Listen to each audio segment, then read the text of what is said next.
Hello students, आप पढ़ रहे हैं जैव विविधता के बारे में। आइए देखते हैं जैव विविधता की चौथी हेडिंग, जैव विविधता की क्षति। ध्यान से आप समझें जैव विविधता की क्षति कैसे होती है।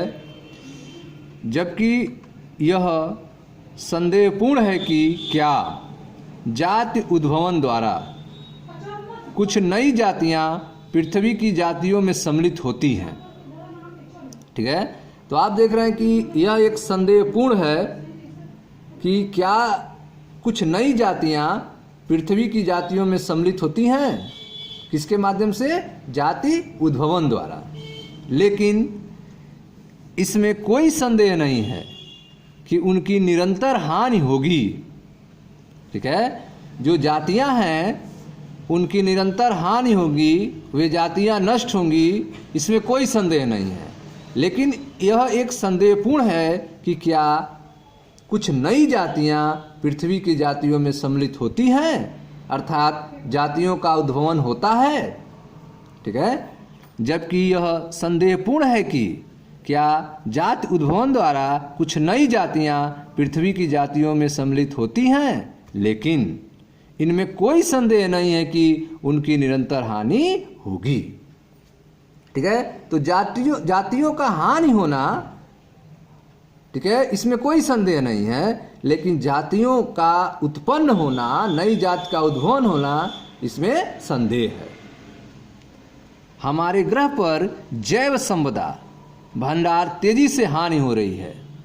हमारे ग्रह पर जैव संपदा भंडार में तेजी से हानि हो रही है। इसके लिए मानव क्रियाकलाप मुख्य कारण है। ठीक है, तो हमारे ग्रह पर जैव संपदा का तेजी से हानि हो रहा है और इसके लिए मानव का जो क्रियाकलाप है वह मुख्य रूप से जिम्मेदार है, मुख्य रूप से कारण है। मानव द्वारा प्रशांत उष्णकटिबंधीय द्वीपों पर आवासीय बस्तियां स्थापित करने से वहां के मूल पक्षियों की 2000 से अधिक जातियां विलुप्त हो गई हैं। ठीक है, तो आप देख रहे हैं कि मानव के द्वारा प्रशांत उष्णकटिबंधीय द्वीपों पर आवासीय बस्तियां स्थापित करने के कारण वहां के मूल पक्षियों की 2000 से अधिक जातियां विलुप्त हो गई हैं। IUCN की लाल सूची 2004 के साक्ष्यों के अनुसार पिछले 500 वर्षों में 784 जातियां लुप्त हो गई हैं। ठीक है, IUCN की लाल सूची 2004 के अनुसार 500 वर्षों में, पिछले 500 वर्षों में 784 जातियां लुप्त हो गई हैं, जिसमें 338 कशेरुकी हैं, 359 अकशेरुकी हैं तथा 87 पादप हैं। ठीक है, नई विलुप्त जातियों में मॉरिशस का डोडो है, मॉरिशस का डोडो पक्षी है, अफ्रीका की क्वेगा है, ऑस्ट्रेलिया की थाइलेसिन है, रूस की स्टेलर समुद्री गाय और बाली, जावा तथा कैस्पेरियन के बाघ की 3 उपजातियां शामिल हैं। ठीक है, तो इस तरह से आप देख रहे हैं कि हमारे ग्रह पर जैव संपदा भंडार में तेजी से हानि हो रही है और इसके मुख्य कारण जो है वह मानव है। इसके लिए मानव क्रियाकलाप मुख्य कारण है। ठीक है, मानव द्वारा प्रशांत उष्णकटिबंधीय द्वीपों पर आवासीय बस्तियां स्थापित करने के कारण वहां की मूल पक्षियों की 2000 से अधिक जातियां विलुप्त हो गई हैं।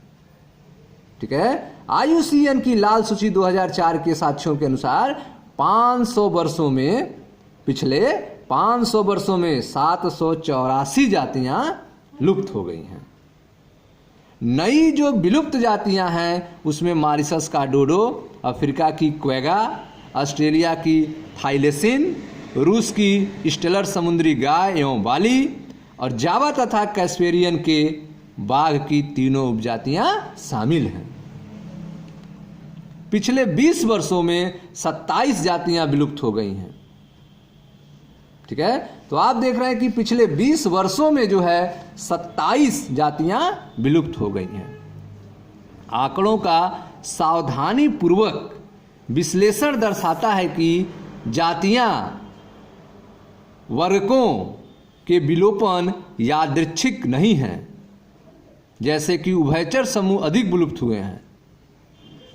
ठीक है, अगर आंकड़ों को सावधानी पूर्वक विश्लेषण किया जाए, आंकड़ों को सावधानी पूर्वक समझा जाए, तो उससे हमें स्पष्ट होगा कि जातियां जो हैं वह वर्गों के विलोपन यादृच्छिक नहीं है, रैंडम नहीं है, जैसे कि उभयचर समूह अधिक विलुप्त हुए हैं।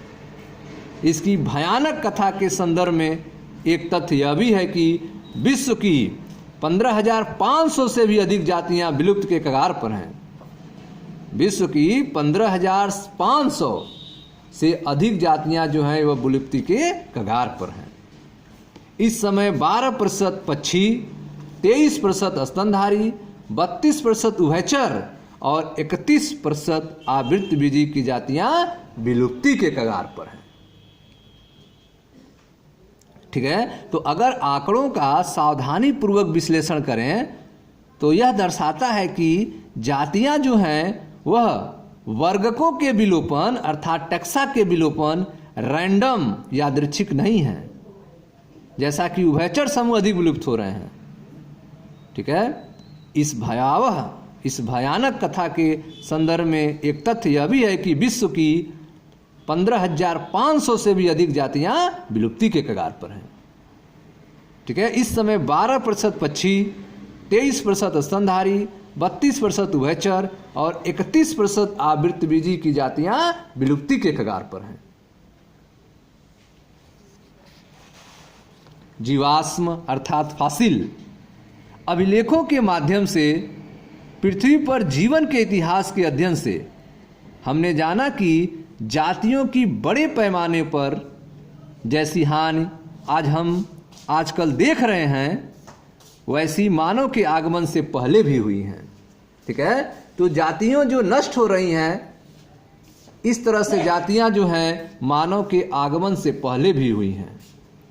ठीक है, यह हमें जानकारी फॉसिल से मिली है, जीवाश्म से मिला है। जीवाश्म अभिलेखों के माध्यम से पृथ्वी पर जीवन के इतिहास के अध्ययन से हमने जाना कि जातियों की बड़े पैमाने पर, ठीक है, जैसी हानि हम आजकल देख रहे हैं, वैसी मानव के आगमन से पहले भी हुई हैं। लगभग 3 करोड़ अर्थात 3 बिलियन वर्ष पहले जब से पृथ्वी पर जीवन की उत्पत्ति तथा विविध रूपेण डाइवर्सिफिकेशन हुआ है, पृथ्वी पर 5 बार जातियों की व्यापक विलोपन की घटना देख चुके हैं।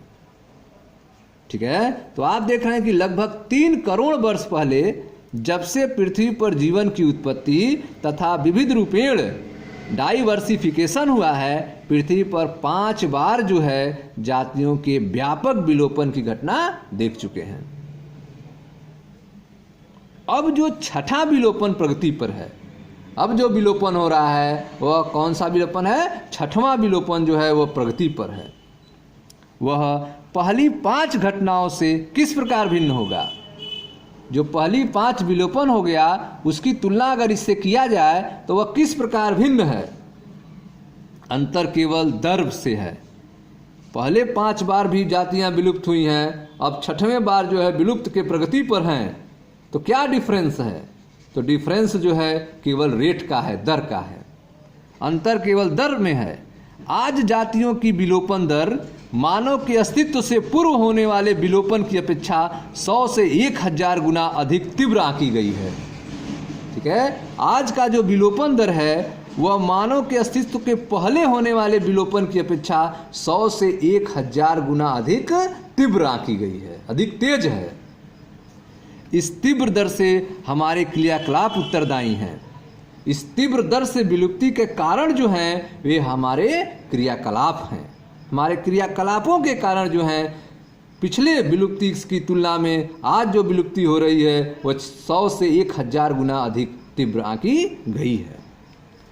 पारिस्थितिकविदों की चेतावनी है कि यदि यही दर जारी रही तो 100 वर्षों में ही पृथ्वी की आधी जातियां विलुप्त हो जाएंगी। ठीक है, पारिस्थितिकविद जो हैं वे बता रहे हैं, उनके आंकड़े जो हैं यह बताते हैं कि अगर यही दर जारी रहा तो 100 वर्ष में ही पृथ्वी की आधी जातियां विलुप्त हो जाएंगी। ठीक है, इस विलुप्ति से क्या इफेक्ट हो रहा है? सामान्यतः किसी क्षेत्र की जैव विविधता की हानि से, सामान्यतः किसी क्षेत्र की जैव विविधता की हानि से पादप उत्पादकता घटती है। ठीक है, अगर किसी क्षेत्र की जैव विविधता की हानि हो जाए तो उससे क्या इफेक्ट होगा उस एरिया पर? तो वहाँ की पादप उत्पादकता घटती है।